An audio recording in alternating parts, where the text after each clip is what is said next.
আসসালামু আলাইকুম ভাই। ওয়ালাইকুম সালাম ভাই। এত রাত্রে বসে আছেন এখানে, 3টা 4টা বাজে, বুঝলাম না তো। ভাই ছোট বয়সে বিদেশ এসে জীবনের সবথেকে বড় ভুলটা করেছি ভাই। ভাই আপনি তো বিদেশ আসছেন, তো বড় ভাই যারা প্রবাসী আছে এবং বাংলাদেশ যারা আসতেছে ছোট ভাই, তাদের প্রতি কিছু কিছু একটা বলেন আপনি।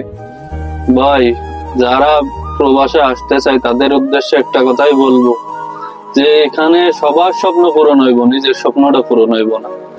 এখানে নিজের ঘুমই পূরণ হয় না, তো স্বপ্ন পূরণ হইব কিভাবে? ঠিক আছে, তো মনে করেন যে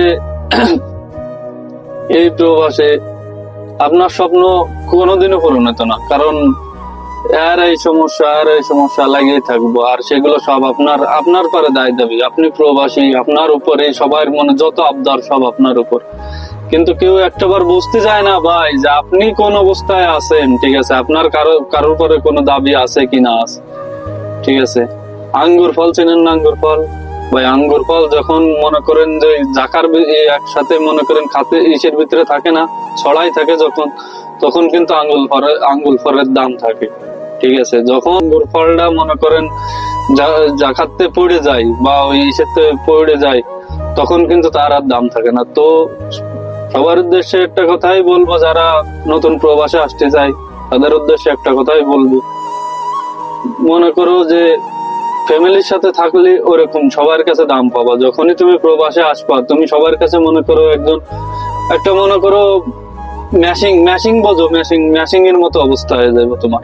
ঠিক আছে, এই ফোন দেখবো বাড়ির এই সমস্যা, টাকা লাগবো, এই ফোন দেখবো আমার এডে লাগবো, এই ফোন দেখবো তো আমার এডে লাগবো। বন্ধু বান্ধব ফোন দেখবো, কিরে তুই গিয়েছস, কোনো খোঁজ খবরই নাই। আজ আর ফোন তুমি দিবা, এরা ধরবো না তোমার ফোন। তুমি যখন ফোনটা এরা যখন রিসিভ করবো, তখন তোমার মনে করো একটা না একটা কথা কইবো, পরে কইবো দোস্ত আমার এই লাগবো না দিতে পারলেই মনে করো যে সমস্যা। কিন্তু তুমি যে প্রবাস আসবা যে নিজের স্বপ্নটা পূরণ করার উদ্দেশ্যে, সেই স্বপ্ন তোমার কখনোই পূরণ হবে না। তো যারা ছোট ভাই ও বড় ভাই যারা দেশে আছেন, যারা মনে করেন লেখাপড়া করেন, ওইগুলো ঠিক মতো করেন, ইনশাল্লাহ আল্লাহ একটা ব্যবস্থা দেশের দিকে করব। ঠিক আছে, যারা কাজ কাম করেন, শ্রমজীবী মানুষ যারা মনে করেন চাকরি বাকরি করেন, ভাই বেশি টাকার লোভের আশা এই প্রবাস এসে কোনো ফায়দা নেই। হ্যাঁ, প্রবাস আপনার টাকা পয়সা অর্থ কড়ি হয়তো বা দিব, কিন্তু আপনার লাইফ থেকে যে সময়গুলো নিয়ে নিব, এগুলো কিন্তু কখনোই আর ফেরত দিত না। তো সবার উদ্দেশ্যে একটা কথাই বলবো ভাই, প্রবাসীরা আসলে একটা মেশিন, যেটা বাস্তব সত্যি কথা। ঠিক আছে, এর কাছে সবারই দাবি থাকে, কিন্তু এর যে কার কাছে দাবি থাকে এটাই এ বলতে পারে না। ঠিক আছে, কারণ আজকে বাট আমি মনে করেন যে এখানে বসে আছি একটা জিনিস ভেবে, যে মনে করেন সবার জন্য কম পারি বেশি পারি যতটুকু না পারি করছি। এখন মনে করেন ইদানিং আমার একটু সমস্যা বলতে কি কাম কাজ, সৌদি আরবে আসলে সবাই জানেন সৌদি আরবে কাজের সমস্যা। ঠিক আছে, অধিকাংশ মানুষই বেকার। যারা ব্যবসা বাণিজ্য করে তাদেরও ব্যবসা বাণিজ্যের অবস্থা তেমন একটা ভালো না।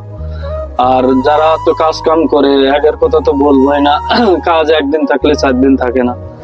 আসলে রিয়েল লাইফটা আসলে কেউ বোঝার চেষ্টা করে না। অনেকে মনে করে ফ্যামিলির লোকজন হোক আর বন্ধু বান্ধব হোক, আর অনেকেই মনে করেন যে এই মনে হয় দেশে টাকা দিতে হইব। ফ্যামিলির লোকজন টাকা চাইলে যদি বলি যে আমার কাজ নেই, এনে অনেক বলে যে কাজ নেই তো থাকে লাভ কি। আসলে বুঝতে চায় না যে থাকে তো লাভ তো নেই, বুঝলাম সমস্যা নেই, কাজ নেই থাকে লাভ নেই। কিন্তু তখন আমি দেখি যে আমার ব্যালেন্স জিরো, আমি চিন্তা করি আজকে আমি 8 বছর প্রবাস করার পরে যদি দেশে যাই, যাওয়ার পরে যদি আমার ব্যালেন্স জিরো থাকে, তাহলে আমার কি করতে হইব? হয়তো একজনের খেতে কামলা দিতে হইব, না হলে মনে করেন যে রিক্সা চালানো, ভ্যান চালানো বা অটো গাড়ি চালানো একটা